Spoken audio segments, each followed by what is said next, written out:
Welcome back to another episode of Pushing Back Chaos with me, Paul Melon McFadden. Hope you guys are all great out there. And yeah, welcome 2025. Can you believe it?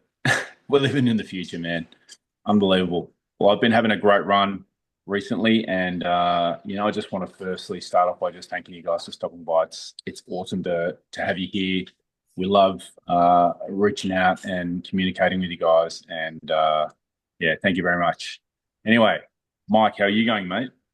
What's up, brother? Happy New Year, 2025. Yeah, it's crazy. I feel like there's gonna be like a DeLorean flying out of the sky and trying to come in and do weird shit and be like, we have to go back or we missed something or everything got messed up. And I think by we're the 10 time, years past that already. Like that future date in Back to the Future 2, I think it was 2015.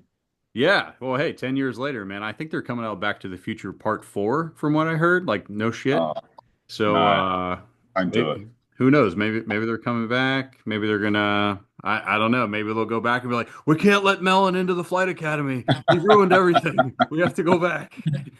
I love a good sequel, i.e., the sequel to the greatest documentary ever made, Top Gun Maverick, was obviously a high quality film, but I also saw Coming to America too, and I sort of sat through about 4 minutes of that and had to turn it off, sadly. Well, So they don't always get it right when they go back to the 80s and flog the dead horse.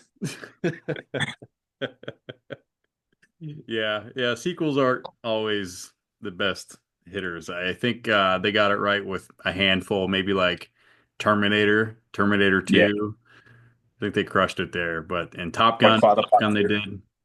Yep, But yep, they sure did. So what's been going on in your world? New year, new you. Have you turned into a different person? You turned into a ray of light yet? yeah, pretty much. I mean, completely. I woke up January 1st and was like, here I am. Everything was fixed and everything was perfect and fine. I went to the gym and absolutely nobody was there. It was completely empty, and everything was fine. I dropped 16 pounds overnight, ran a marathon, everything's perfect. Couldn't be. January. I'm sure lots of our listeners do tend to, exercise, being a lot of military first responders out there, but the January gym situation versus like where it is in March. I mean, you look at these people, you're thinking you're just getting a tourist visa here. You know what I mean? You don't pay for a 12-month membership. Don't pay up front. You're probably Yeah, not yeah. going to get much. Yeah, don't join a new gym until about mid-February.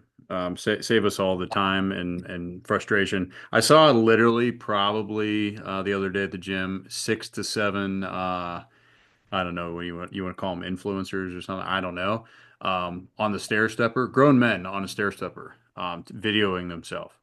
Um, I don't even know if it was real sweat melon. I'm going to be honest. I think they might have splashed themselves with some water over the fountain, but it was pretty bad. And I was just sitting there like, "Are you done yet? Can I get on the machine?" I think there's rules against that, and if you're caught doing it, then I get to blow your knee out. But I'm not sure. Not I'm sure. assuming that this was not at work. This wasn't the work gym. No, no. Yeah. But that's my alternative. I'm going to be working out at work for until, like I said, mid-February until you know 80% ring the bell and quit and say, yeah, or maybe next year, Yeah. just being real. So how's things been going? We've had a great end of the year wrap up episode last week, which was 86. hmm Covered off a whole lot of stuff for 2024, and just you finished with some great conversation that I just absolutely loved. You had a great line in there about being open about falling apart is what keeps us together, and hmm the strong people who actually share these things. And I thought that was a really great insight that sort of stuck with me. And I've been applying that, you know, around me, really trying to share with people from like an authentic place, like letting people really know what's been going on. And I've been having some really great conversations with family and friends. How about you?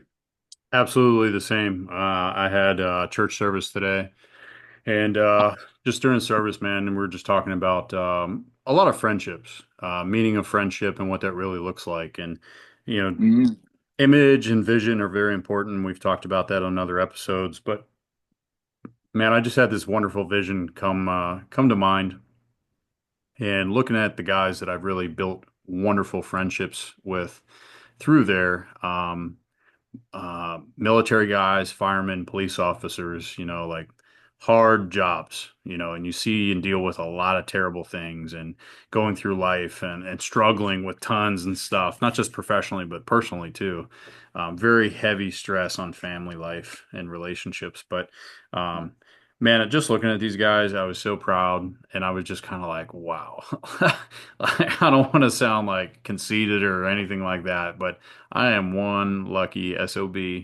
Uh, Taking inventory in that moment this morning of just being like, dude, look who I have around in my life. How special is this? And I had this like feeling, Melon. I know it sounds kind of cheesy. I don't know if it does, but I felt like if I could take that image, put it on a shield, and like raise my arm up and like put that shield against any problem, I would feel like I was prepared to deal with it, if that makes sense. I don't know. That Oh, was it a feeling does. I had. So. Like life is really about the relationships you have. I feel it's not. I think when people get confused, they start pursuing things, objects, and and there's a place for that. But I think that the really important part of life comes down to time with people that you love and respect, and what your connection is like with these people, and how many friends, like deep people that will be there for you. Those 3 a.m. friends when the phone rings and you can hear them getting out of bed. You can hear them getting their shoes on while talking to you because they know you've called them at 3, something serious has happened, and they're getting ready to help like immediately. Mhm. And Yeah. those having people like you've just described in your corner is absolutely a game changer.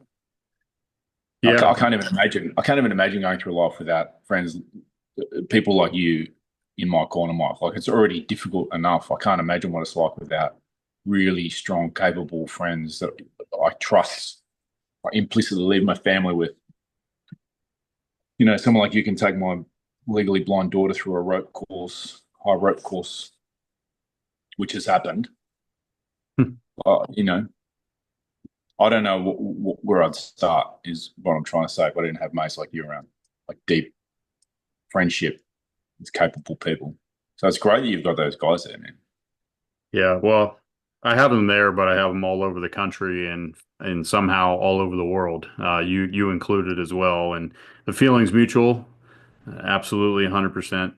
And it was just that was my day. That's how I woke up and my day started today, man. And it was just wonderful. Spent the rest of the day with just being present with my girlfriend, and we just had a wonderful time together. Just awesome brunch and great deep level conversations. She always asks like, "Hey, what are you guys talking about? What do you do and how do you feel and all these things?" And I'm like, "Yeah, here it is," and I share it, man, and it just brings us closer together every Yeah, single time, and it's very special. So that's how things have been going for here, and I'm pretty excited to do this episode one of the new year, and yeah, yeah, dude, it's a whole nother year. Four and a half years now we've been doing it's this. crazy, crazy. And you know, what was your sort of vision for what we're going to talk about today, Mike? Yeah, so there's people out there, maybe they're like, hey, I'm going to listen to a podcast. Hey, I'm going to try to make some changes in my life. I get it. The Mm, new year, new me stuff. We get it. We get it, but we've talked about that. You can make the decision whenever you want. It doesn't have to be a date on a calendar. But what we were talking about is just reintroducing ourselves. So we're going to go through a little bit of an intro about who Melon and I are as friends, as hosts, as men, and kind of give you some of our updated background. Maybe some of the listeners have been listening for a while. You know quite a lot about us, but things have changed. We've added a few years to experience. We've had more experiences over the years. And we can kind of cover that, and we'll also kind of cover like we have talked about over the last couple years that really define us, like who we are and individuals and what we're bringing to the conversation. Not just, hey, yeah, we're this and this is our job and we're really cool and we have cool guy stories and bullshit. Like, yeah, those are fun and cool, whatever. Yeah, if you want that, and there's a million other podcasts about way cooler guys than us. But here we'd like to get really deep on meaningful conversations and things that usually you don't hear in the normal public or even in your own relationships. We like to be very real. So I think we're going to do that. And we also have some questions that are going to dig a little bit under the surface. And again, trying to unravel who we are and what we have to offer and how we think, what we believe in a little bit. And and it's okay. If you like it, great. If you don't like it, great. Um, it's supposed to spark conversation and discussion. Love it.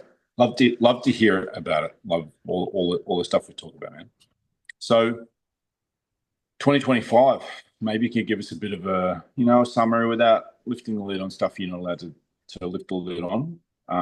But maybe you can let us know who Mike is in January 2025, what your background is, where you're from. All right. Well, I always like to say if you're going to do something, do it first. So, yes, Melon, I will go first. All right, so I go by Mike. I'm not using the rest of my name because I like to have a little bit of what is it called? Anonymity? Is that the word? I don't know. I just had tea. My tongue's kind of numb. I burn it, and I don't think I can say that word right now. But a little privacy. Um, so I'm Mike, 37 years old. I'm originally from Pittsburgh, Pennsylvania. Yes, I'm a Yinzer for some of you.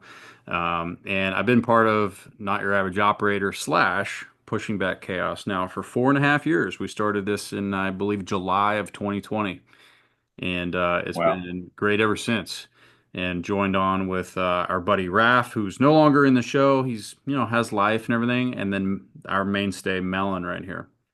Originally started out my first career job. I was a 10-foot tall monster at an amusement park in Pittsburgh, and Wow. for 3 years, and that's how I earned my keep. And so it was my first and last civilian job. After that, Wow. I joined the military, and I've been in the special operations background for the last 18 years. I'm a combat veteran of the Global War on Terrorism. I'm a graduate of the Joint Special Operations Forces Senior Enlisted Academy. I've been a professional instructor for 5.5+ years. I'm currently in instructor status now, managing a team of instructors. I have 6 deployments on 3 continents, and I've been to 35 countries. I've was married. I am divorced 5 years ago. I am a current relationship that I've been in for currently a year, and I am a unapologetic, very passionate man of faith, Christian faith. Why? Everyone wants to know why. So what? Who cares, Mike? Like, what are you even doing here, right? Um, I'm here to lift heavy things, put things down, ask you who's going to carry the boats, and all that happy shit. No, no, no. I'm just kidding. I'm just kidding. No, I have a soul mission. I've been through a lot of things that I've shared over the years, and we always ask, why am I going through this? One of my whys is it's not just for me. I want to learn from it. I want to share it. I want to help others who are struggling at the same time.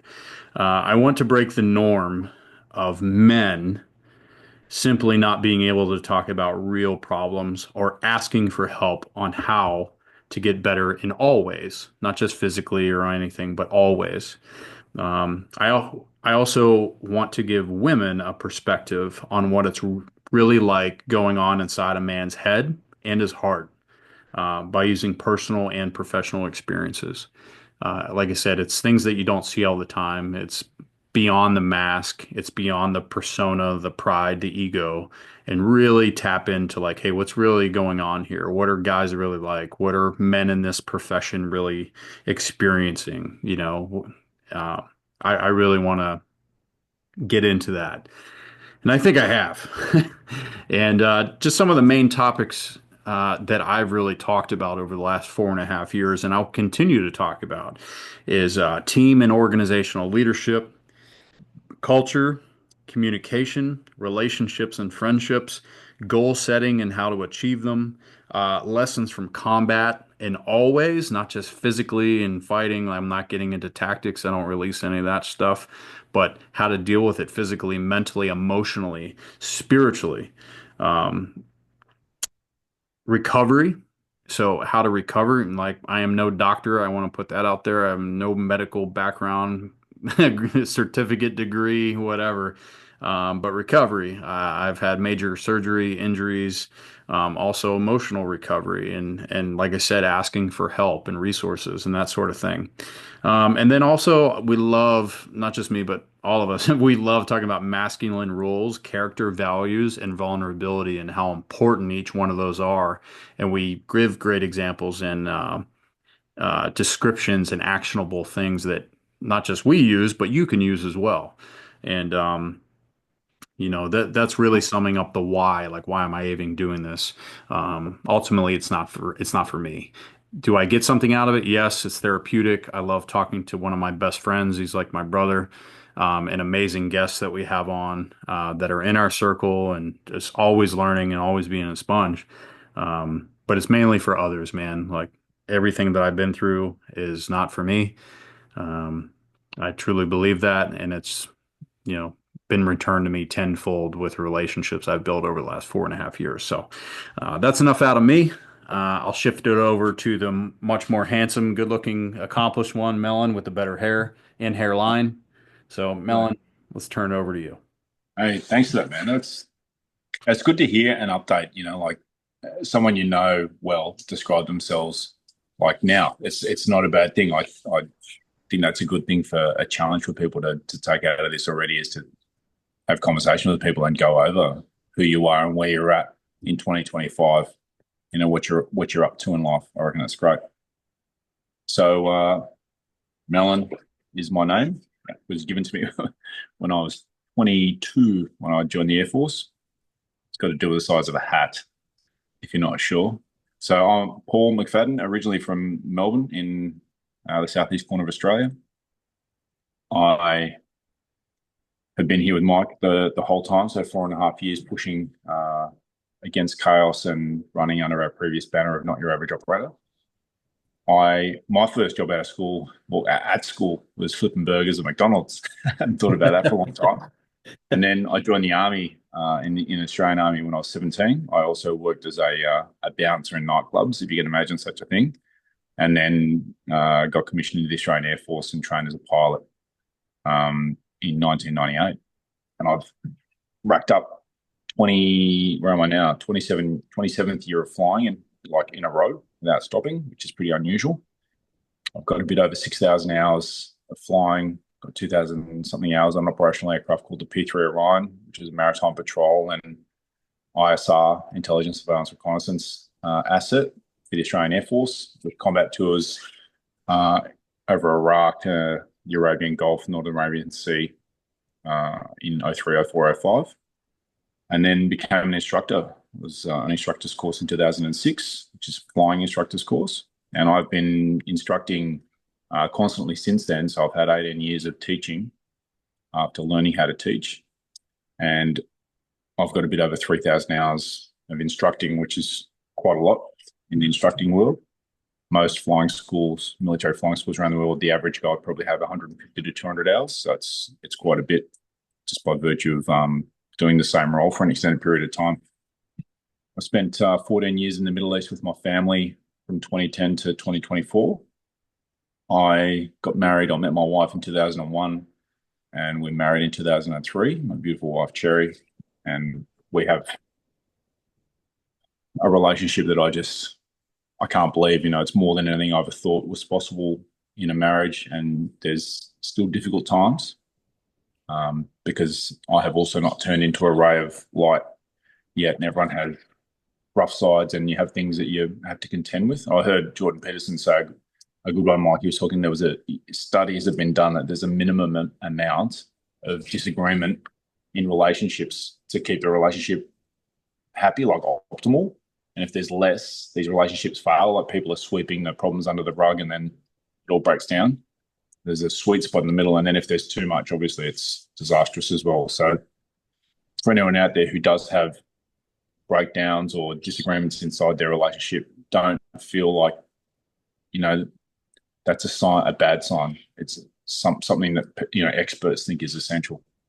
So now I've got coming into our we're going to be 21, 20. We've been married 21 years, and that relationship I can't tell you the strength that I get from a partnership where we're invested in the other person winning, and we're just aligned in all the areas that are important. It's an extraordinary thing to have. I am a father. I have 2 children. My daughter, Annie, is just about to turn 18, which I cannot believe she's going to turn 18. Like, it's crazy, right? Annie was a super prem baby back in 2007. She was born at 23 weeks, which is 17 weeks early, and she was 570 grams, so a bit over a pound when she was born, and it was a long 173-day journey in the neonatal unit there. And I think she's had 13 general anaesthetic operations, probably up to the age of 1. Just a lot of fear and very, very close brushes with death with our first child. It was a very difficult period, and I really, just learned so much about life and gratitude and love all in that time. And we also have a 16-year-old son, Michael, who's just, it's hard to talk about him at all without starting to gush a bit. How much I love him as a father, and I love being their dad. I've just got a great relationship with both of them. My daughter's right into music. She's legally blind, which was a complication of her being so premature. And in 2024, she was also diagnosed as being neurodivergent. She's on the autism spectrum. So she's just her own person, man. And Mike knows her, and she's just she's her own individual person. She loves goth rock music, and anyway. And my son's right into rugby here, and I've got a great relationship.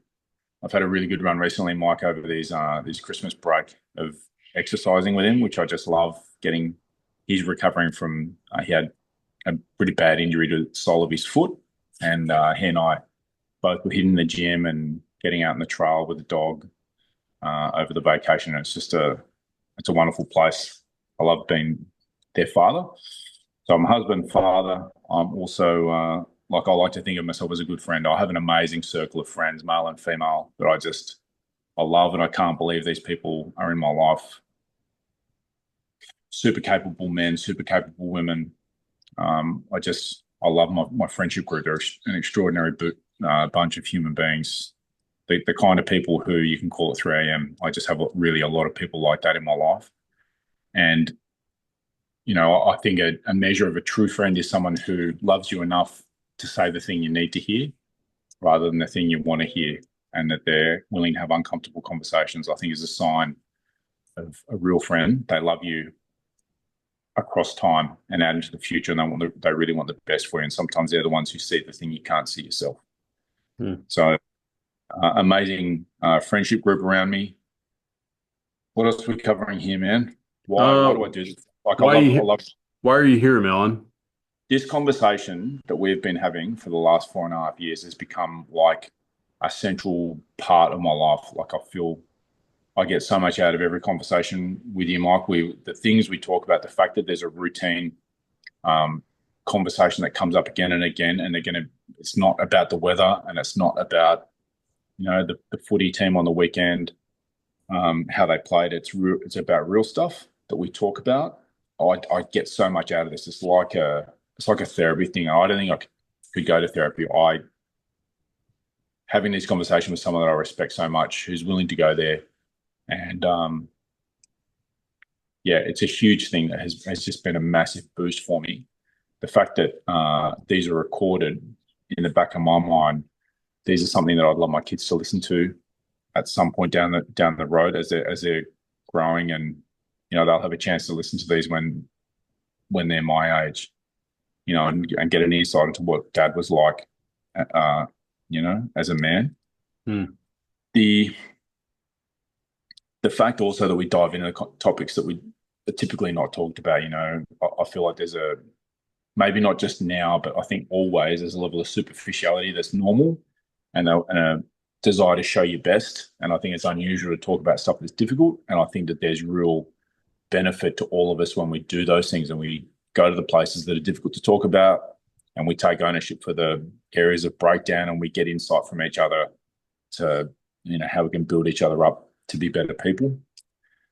The topics that are near and dear to me have got a lot to do with integrity, taking responsibility for your past. So you're not putting your past into your future and you're not going to regenerate these same breakdowns in your future. And I feel like we're all compelled to do that until we resolve the stuff. We don't keep dragging this anchor around. So pretty much all the big breakthroughs in my life have come when I've dealt with areas of my life where I've not been my best self in the past, and I've made contact with a lot of people and done my best to take responsibility for those times. So that's a big thing for me. And then, that allows you to bring an intentionality to come into the present moment and be like, right, I am intending for this outcome. I'm going to be like this with this person. I'm going to have this relationship. I'm going to have this communication. I'm going to brief this mission, and I'm going to aim to get this thing out of it typically for the other person. How am I going to turn up in the world?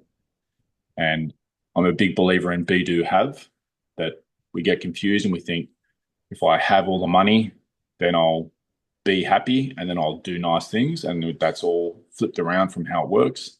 Then you have to sort out your being first. So being generous, being grateful, being loving, then you'll do the actions that come from that, and then you'll have the life that you really wish you could have. So I'm a big advocate for be, do, have. And I love the people we've met in this conversation, and super privileged to have shared conversations with just amazing military leaders, police, some amazing first responders, just some amazing people being able to have conversations with, Mike, and I love it. And I think that breakdowns are an opportunity to access something that you missed and you can clear up, and that can lead to a breakthrough if you do it right. And so I feel like all of us, when we have these hard times, can find something, and I love talking about the ways I've been able to find a breakthrough that has come on the other side of a breakdown.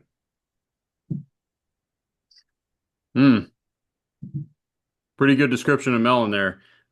Something else we like to do, we love to banter, and we love to give each other a lot of good-hearted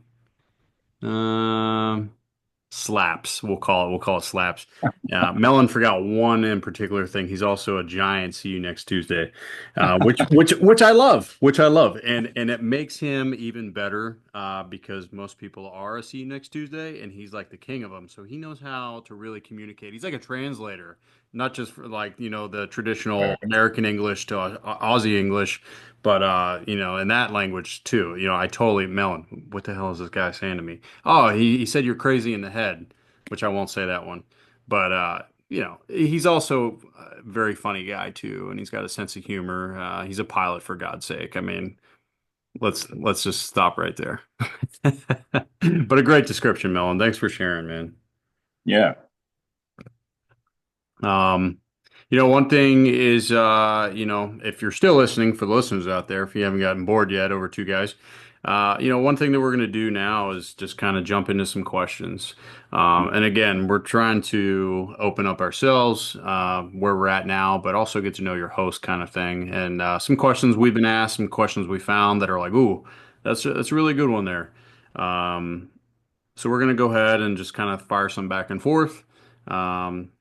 Please, please, please, as you're listening, ask yourself these questions. I sent Mel on the list earlier. I think it was like yesterday, I think, whatever. We're just looking, just like, holy shit, man. Like, these are pretty good. Like, these are really good to think about. So we're going to start our year off just being wide open and honest about these things and just fire away. So A I'll rapid ask. serial. What's that? A rapid serial. A rapid serial. Yeah, yeah. So I'll go ahead and ask the first one to Melon, and then we'll just go back and forth and fire some off. So, Love it. Melon, first question. If it was up to you, 2025 will be the year that blank finally happens. What is it? Man. Do you know, a lot of my stuff is really heavily focused on my kids, and my daughter's turning 18 and working through life as it comes at her. And everyone has challenges in life, and I'm sure we can all imagine having the loss of function that could be associated with many people's special needs. And I really, for me, a massive part of my life is focused on my kids, and my daughter in particular is someone where um, education is difficult, getting around is difficult, and it's 2024 was a really difficult year moving from Saudi Arabia back to Australia and trying to find schooling solutions for her and her learning to get around a city in Australia by public transport and with gaining independence and everything you need to be doing in your late teens. And, I would just love there to be solutions and progress for her in moving towards what she's going to be doing as an adult, breakthroughs with music and breakthroughs with connection and community and education for her. And yeah, I would love that to be something that is the year that happens for her. That's wonderful. That's really nice, man. And I hope so for her too. Just knowing Annie, she is ready to get out there, and she has been getting out there and being very brave in these solo journeys, we'll call them, into the city and playing music, whatever. But she's got a gift, man. And yeah, technology is there and abilities there. And I truly hope that happens for her. And until then, she has a great family and a great Just as younger big brother to help her out. Yeah, just as an aside, like on Sunday, she decided she was going to go down to the shops and get some odds and ends. And so for her, that's like committing to like a 1 hour round trip of walking with a cane around the suburb to the bus stop to get the bus to the shops, and then to find. I mean, just imagine finding your way around, a major supermarket. So she called, and it was a bit of a heat wave here on the weekend. It was like 100 Fahrenheit, despite the cloud, and it's like 18 Celsius, 64 Fahrenheit today. It was 100 Fahrenheit, 38 Celsius yesterday, and she was out in the heat. And she called to say, "Oh, look, she missed the bus, and could I come get her?" I was like, "Of course." And I went down there, and I thought she'd maybe gone to get some stuff to bake cake, which she loves doing. And I was no, she went down to get like some chocolates for herself, but she also like, "Oh, I got Michael a box of cookies, his favorite cookies." I was like, "Man, this girl has committed an hour of her time to go and get something for herself, but it has to be something for her brother at the same time." It's just an insight into the challenges that come up for people out there in the community, and she's just like, this is her thing, just she doesn't think of herself. It's really a wonderful thing, Mike. And not surprising. For me, at least. For me, at least. That's what I love that about her. And how about you, man? If it was up to you, 2025 would be the year that blank finally happens. Um, yeah, it's an easy one for me, man. My immediate family would really come back together, meaning my mom and my brother. We've had quite a few falling outs. My dad passed away in 2006 to cancer, and we've never really been the same. And growing up, naturally you have families or move away and doing stuff. I live away, and yeah, I actually reached out to my brother just the other day on Christmas and texted him for the first time after a year and a half, and just said Merry Christmas. Just keep it really plain and not judging him. He's going through a lot right now that I've come to find out.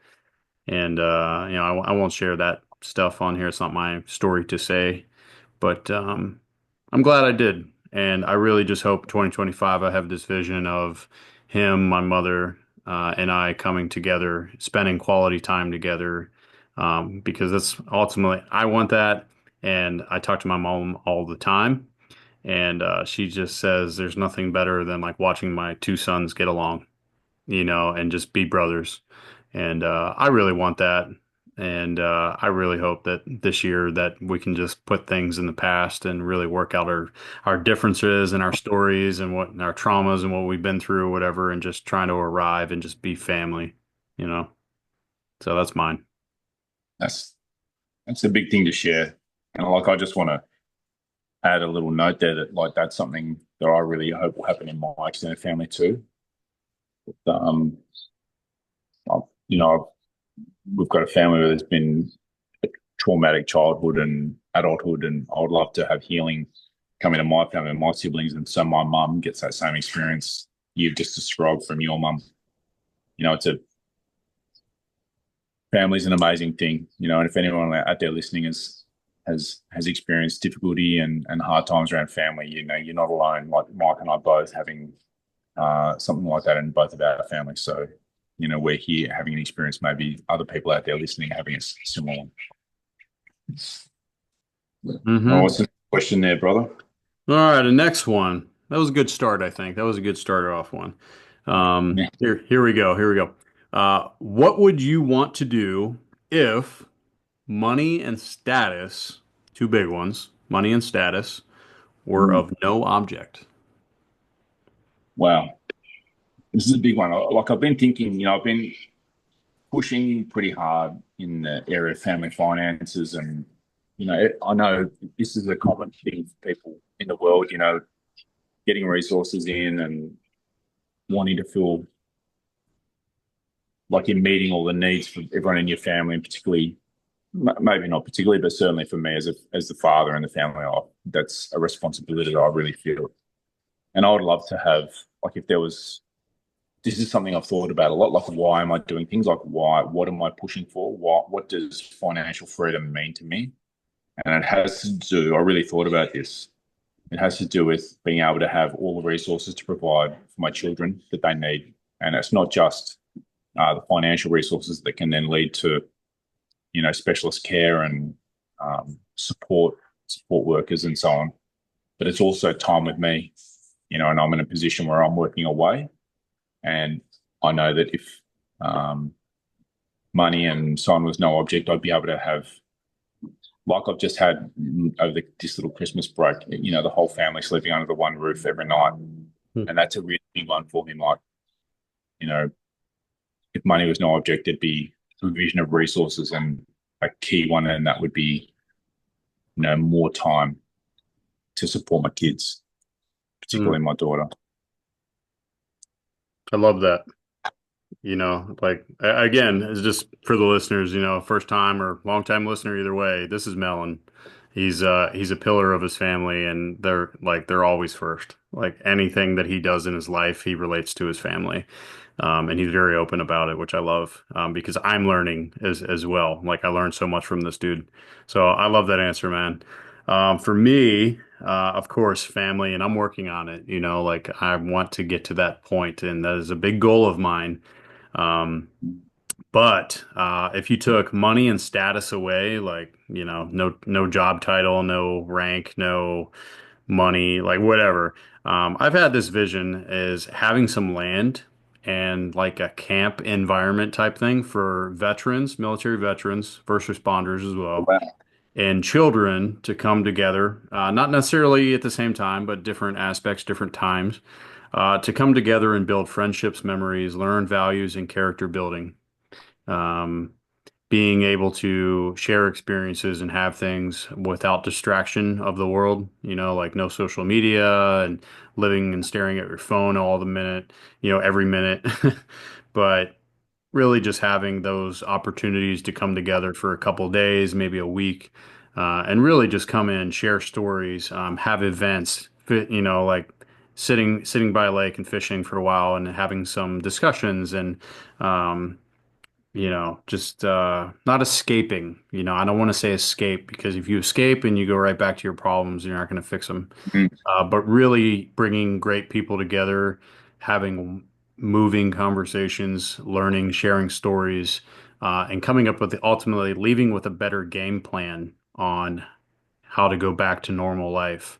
Um, Mm. and of course, it takes time, it takes money. You need to be somebody with a name in order to get out there and kind of do stuff. But if you took all that away and I could just snap my fingers, that's definitely something I want to give back, man, because I love being there for others. Like I said at the beginning, if I just keep all this to myself and my life and experiences and struggles and conversations and lessons learned and all that for myself, and I never share it with a person, what a waste.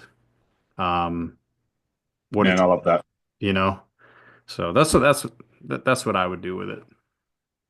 It's that is also a great insight into who Mike is for the listeners. Like the mentoring and coaching and leadership and the desire to share his wisdom and to help people deal with stuff that's really important for them. I could imagine you're doing that, man. That coaching, mentoring role, and really helping lead people through breakthroughs would be amazing. Yeah, that'd be great. Well, I Should love the I, idea because others have done it for me, yeah. you know. Should I ask the next question?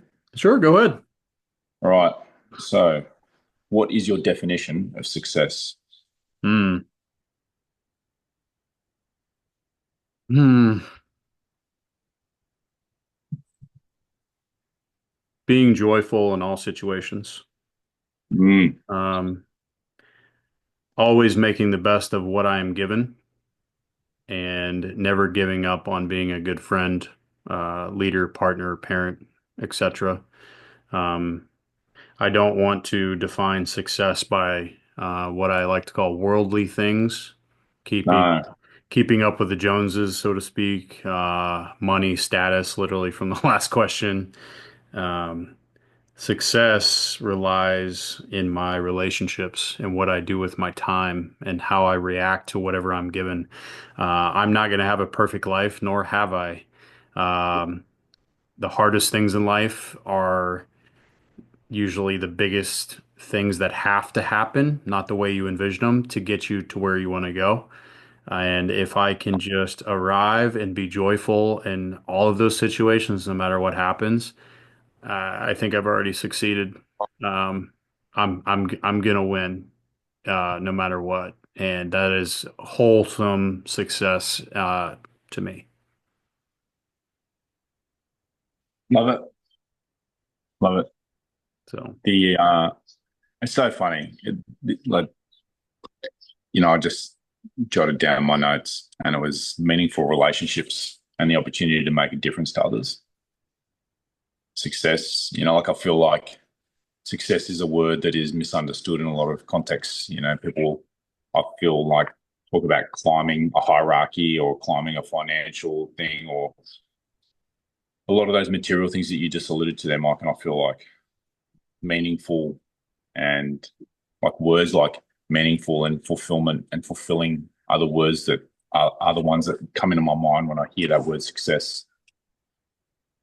And like we've been alluding to, I feel like this is in that realm of relationships and contribution. And like I feel like a life well lived is one where you can sit and rest with total contentment, knowing you've had a positive impact on other people. I think that is a great definition of success. hmm. Another thing we share. How about that? All right. Next question. Oh, this is a good one. A really good one. What are the emotions that you are unprepared to face? Mm, man, tough question. Legit tough question. Do you know, like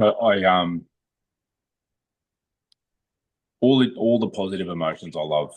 I love feeling. I don't think that would be any shock to people, and I feel them a lot. I feel joy and contentment and happiness when I'm around my kids and with my wife, and have amazing experiences with friends. I feel a lot of gratitude, and I feel like um, negative emotions are for me.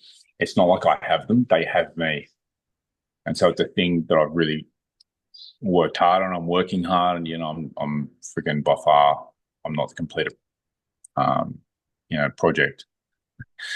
Um, I've been working on like not having the negative emotions have me and being able to like give them up and release and not hold on to them, not be possessed by them. Hmm. You know, like working on dealing with stuff so I don't carry resentments. Like working on the underlying trauma or experience that led to a negative feeling or carrying something like that is really the work that is important to be done. So these things aren't in the back of your mind; they don't bubble up, Hmm. late at night, or because you used to happen to me when I was younger. Like if I'd had a few drinks and I was carrying some resentment, and some trigger occurred, I could really be like possessed by anger and it just those sorts of experiences and those sorts of emotions are not something I want in my future. And so I've really been working on if I'm having a feeling of resentment or something come up, it's like why is this happening? And really working to the root of it. And is it something that I can do something about externally? Like is there some way I'm being treated that actually is unfair and I can resolve it? Or is this something where it's actually no, this is totally inappropriate and I just have to get off whatever it is that I'm getting on, getting on the high horse about something. So yeah, negative emotions, Mike, I really feel like resolving what is causing them so that you can get through life without being possessed by them is a key. Yeah, dude, right up along something similar to myself, and I like that you said, looking internally and like the emotion, not allowing the emotion to own you, but Mm, you control the emotion, like going back and forth. And you mentioned, resentment and regret. I love the saying, if you're worried about the price of hard work and healing, wait till you get the receipt of resentment and regret. You know, just really, that's a really deep one to think about, man. Like of all the things, that we carry every day. And for, my answer to this is, similar, but I wrote, the things I want to have happen versus the things I'm going to receive. All right. I put all my eggs in one basket and I'm like, yep, that's what I want. And this is how this is going to happen. And there's no other way. And then, like you said, then I'll be happy. Then I'll have what I've always wanted and I'll be good. I don't want to fall into that anymore because I lived that for a long time. Um, and especially being in the military for 18 years, I'm gone a lot. And when you have to disconnect from dreams and opportunities and being home and have time and being present, you see those things pull away from you, walk away from you. They go other directions, and you're just crushed because you're like, that's not how it was supposed to happen. That's what I wanted. And then, like you said, the emotion comes in, and then the emotion takes over, and you say things, you do things, whatever that you're going to regret. Um, and it's really on the emotional battle that takes place that's constant. I really try to fight. I really try to build my armor up to be able to deal with it. And like I said, man, I want to be joyful in all situations. But that's what are the emotions I'm prepared to face? There will be things that will knock me off my kilter. I'm sure that I haven't even experienced yet or thought of yet. There's a lot of life left to live. But ultimately, it's man versus himself, man versus his friends, man versus nature, man versus God. I'm going to wrestle with all of those. I'm going to have things come up where I get enraged, where I get angry, where something. Um, I was unprepared for those things. Difference now is I've made the choice to prepare for those things. I'm not scared of them anymore that it freezes me or I just say, ah, screw it, I don't care, because ultimately I do. That's mm. the difference.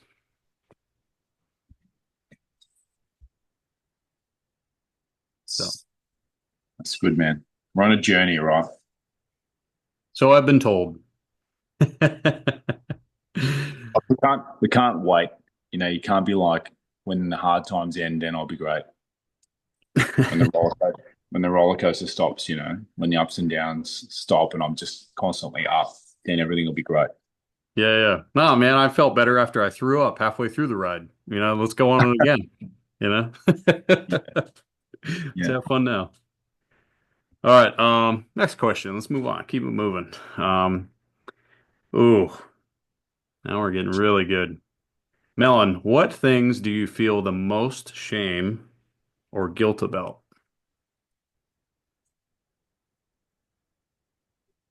Do you know, Jerry and I have like an amazing um, marriage, but there's still difficult times. And like just the other week, we were having one of our very rare disagreements. And in the morning, Annie came in and she was like, "Oh, the walls are pretty thin." And I didn't mean to, but I heard you guys arguing last night. And she was really affected by it. And I can't tell you the feeling of shame and guilt that I had at that moment.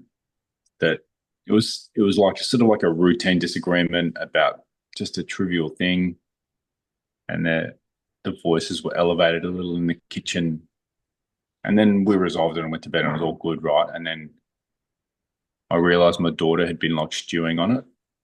She that's her thing, part of her neurodivergence, and it's like just had to sit like had to experience that, and be like, this so rarely happens. Like she has not heard raised voices in a house. I don't know, like many years, maybe like 8 or 10 years, and like that is a thing to feel like I've caused a negative emotion to be felt by my child, who I, you know, take protecting and caring for her so seriously. So You you mean like there was a test that was presented to you and you slipped and failed it and now you're like looking at her and then it's like now what do I say? Now what do I do? Like that kind of thing. it was like it had already happened the night before, and for Cherry and I, as the two adults involved in it, it was like 15 minutes of like real strong disagreement, and then 15 minutes of sort of sorting ourselves out and figuring our way to resolve that thing. And then we went to bed and had a normal, like a normal night's sleep. But Annie had been stewing about it, and it was a thing for her in the morning that she was still upset about and wasn't sure if everything was okay because it so rarely happens. And I was like, man, I've got to be a better person here. Like I can't let even these little things get to this level. Like I've got to be a better man than to have any time where I have a disagreement that results in sparks like that. There's going to be things that we need to resolve, and there's going to be contentious things sometimes, but there has to be a calmness in the resolution, and it's not just for the two adults; it's for the children to experience. That there can be, and this is most of the time. Like this is a very unusual, you know, incident, and it's just like recognizing the impact that can have on someone with special needs was sort of, that's the thing that comes up immediately when I felt like, what do I feel shame and guilt about? That's that. And it's a difficult thing to share. Yeah. Well, I think, in a way we talked about it is like the ripple effect is like what you're doing is going to affect somebody or something, whether you realize it or not. And Mm. in this case, Annie, um, unintentionally, right? Like, of course, you didn't want that. You didn't want that to Mm. happen, but it happened. So it's like, where do we go from here? How do we move forward? And, you're the type of guy that won't run from it, but you'll definitely find the opportunity to sit down face to face in a Mm. manner that's like, hey, what's going on? I want to understand. And then the way you talk about it, man, is exactly like a textbook, like you're able to connect in those ways with Cheza or Annie or anything like that in that way and figure out and explain this is what happened and apologize and bring, like you said, bring that back down instead of leaving it Mm. elevated, even if you weren't aware of it. But it's like, hey, I just want to make sure we're not elevated, that we want to bring it back down here. And that's that's what a father should do. It's what a husband should do, you know. That's exactly right. But Cheza is right. and she's always right. And 100% of the time, zero questions asked. So, Melon, I hope you apologize to that beautiful woman. She's an Yeah. angel. And no, she didn't tell me to say that, but she did promise me a delicious can of Vegemite, which for Americans, if you've never had Vegemite, please have it. It's the most fruitiest, sweetest stuff you'll ever taste. It goes on toast. And Everyone in Australia, just so you know, everyone in Australia listens is like everyone just said, Mike, it doesn't come in a can. It comes in a jar. a jar can. You know what? That stuff's dog food, and don't ever I bring mean, it to me ever again. the next time we see you, you're gonna get delicious Vegemite and cheese. Cherry's gonna cook you stuff, and you're gonna be like, "Wow, actually, that was really good." She's done it with Americans before. All right. So, how do we turn this one around there for you, Mike? What are the things that you feel the most shame or guilt about? Ooh. Um, Again, very, very deep, but easy one, man, because we've been doing it for 4.5 years.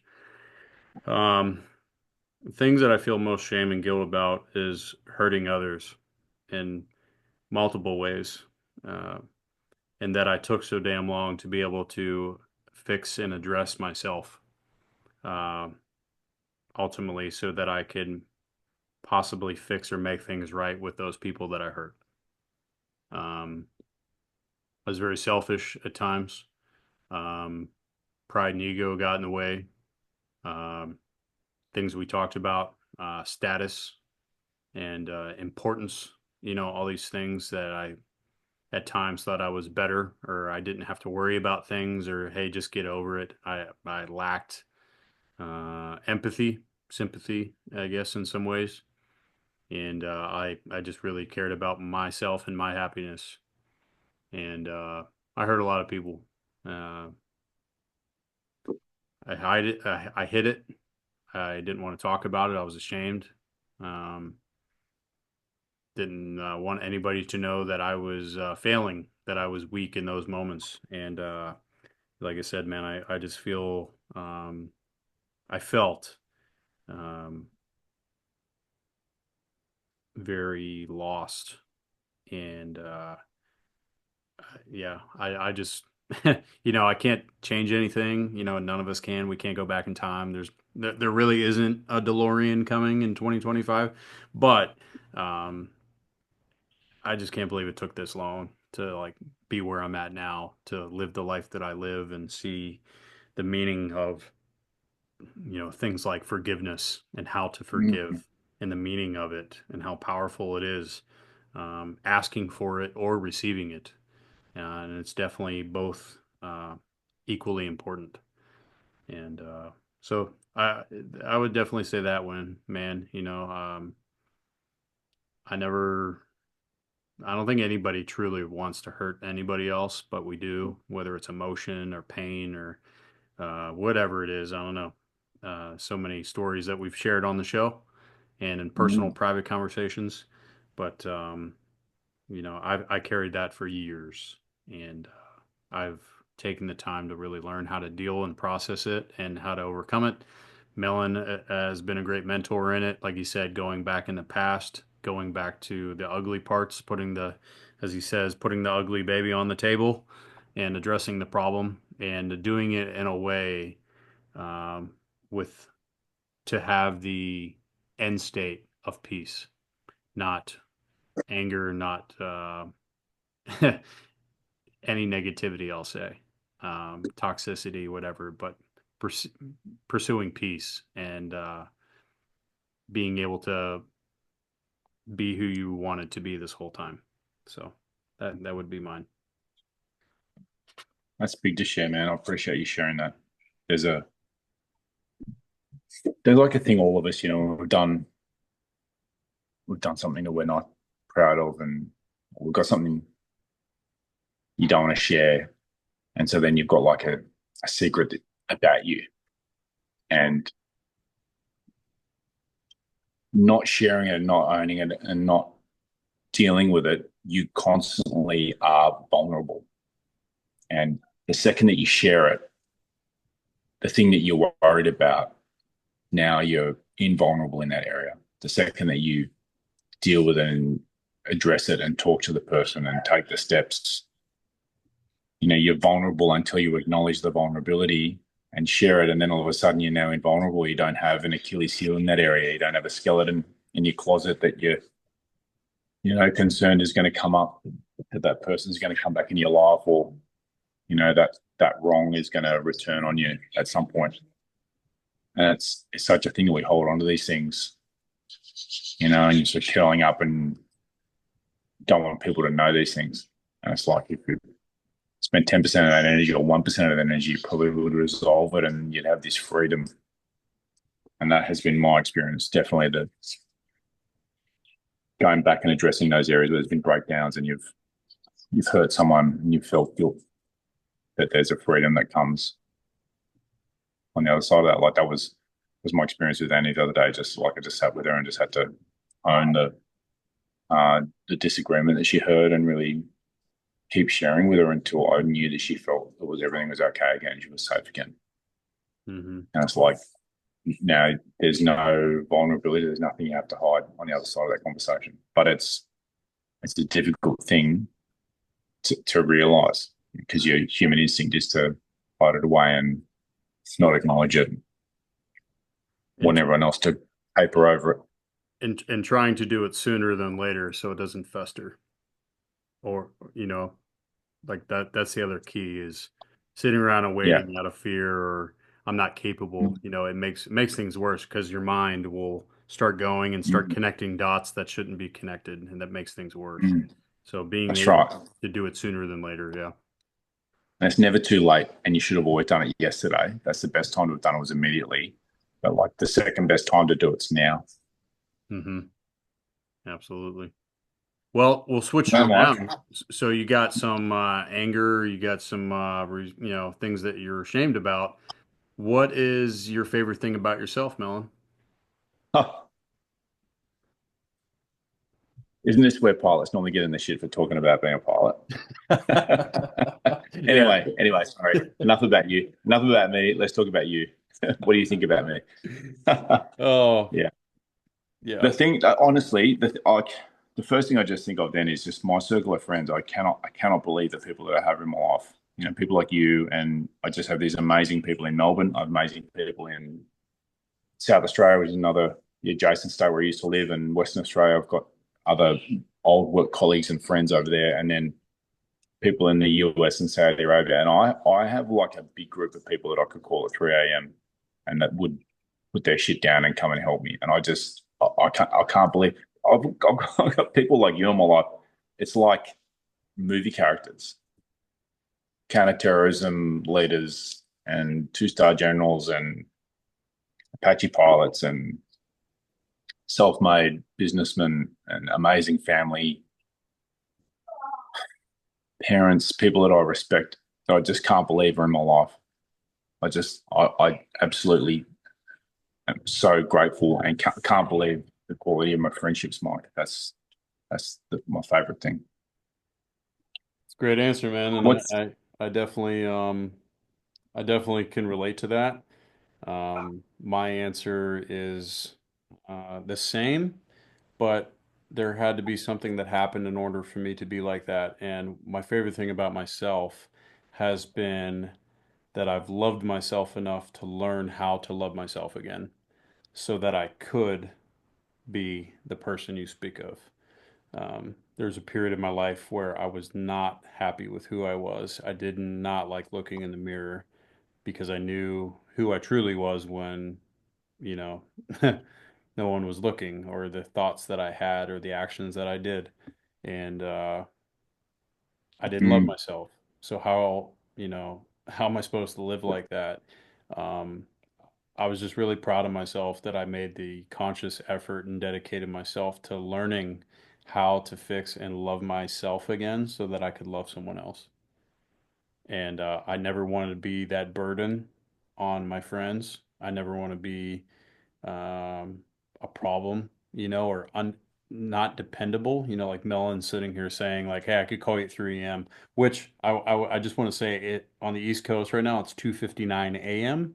So we're having this conversation. yeah, It's legit. It's legit. Melon's 15 hours ahead of me, so this is what we got to do. But anyways, you know, I don't want to be that guy where my best friend needs me or anybody in a relationship and they need me in the worst moment and I say, "Yeah, I'm not prepared. Yeah, sorry, I got other things more important. Nah, I'm good. Sorry, I don't need that," or not be who they thought I was, but just I want them to truly know who I am all the time. And so yeah, learning to love myself and love Man, myself again. that is a freaking great answer. And if anyone is wondering, you know, it can feel sometimes like going back and dealing with things in your past is like a thing you're doing for someone else. And absolutely, that is what you're doing it for. But there's a gift to give yourself. And I think you just heard Mike basically describe it there, that you get to transform the way you view yourself and the way you occur to yourself because you're the kind of person who can be the person that they wish they were for their friend. And it's a freaking great answer, man. Thank you. Well, Mike, PBC 87. We're opening 2025, and I just know that there's a whole bunch of great conversations coming our way, and we're going to have great guests and insights and feedback and so on. Um, and I'm just looking forward to where this podcast is going to go. What sort of impact we're going to be able to have as mentors and coaches and leaders. And there's a lot of excitement. You and I having some offline conversations about stuff that we're looking to bring in the future for people. Really have more of an impact, direct impact with people. So that's something we definitely want to have conversations about in the future. But is there anything else for now you wanted to leave people with for today, this first episode for 2025, mate? No, it was just really nice having you come in and listen to our first show of 2025. And we're still having fun doing this. And it's meaningful, it's all that, but yes, it's fun too. Hopefully you guys get something out of listening to it and you're sitting in your car, you're sitting at home, you're sitting in traffic, hopefully not. And you're listening to this and you're saying, "Man, these are good questions. Like what are my answers?" And as always, we always like to challenge our listeners. We always like to push and ask the questions to you as well, not just us. We like leading by example, so we're not going to never ask you to do anything that we wouldn't do ourselves. We're very authentic that way. But go back through, write these questions down, sit and ask yourself, sit down with your best friend, sit down with your wife or husband, and maybe even your kids, I don't know, and ask these questions and get on a different level for 2025. There's opportunity ahead. There's a lot of, you know, people that you haven't even met yet that you're going to meet this year. There's a new job opportunity. There's new positions. There's everything ahead of you. Stop looking to the rear. Be ready to show up for what's coming. And we want to be there. We want to be part of your story, even if it's a little bit, maybe a line or a story or something that we share. Great. We hope the best for you. And yeah, we look forward to asking more questions. Send them in. Ask us whatever you want. Nothing too serious and nothing too funny. Hopefully, it's a good mixture of both, and we'll definitely get them up on the show. So, All right, we'll leave it there, guys. Thanks very much for stopping by, and until next time, take care.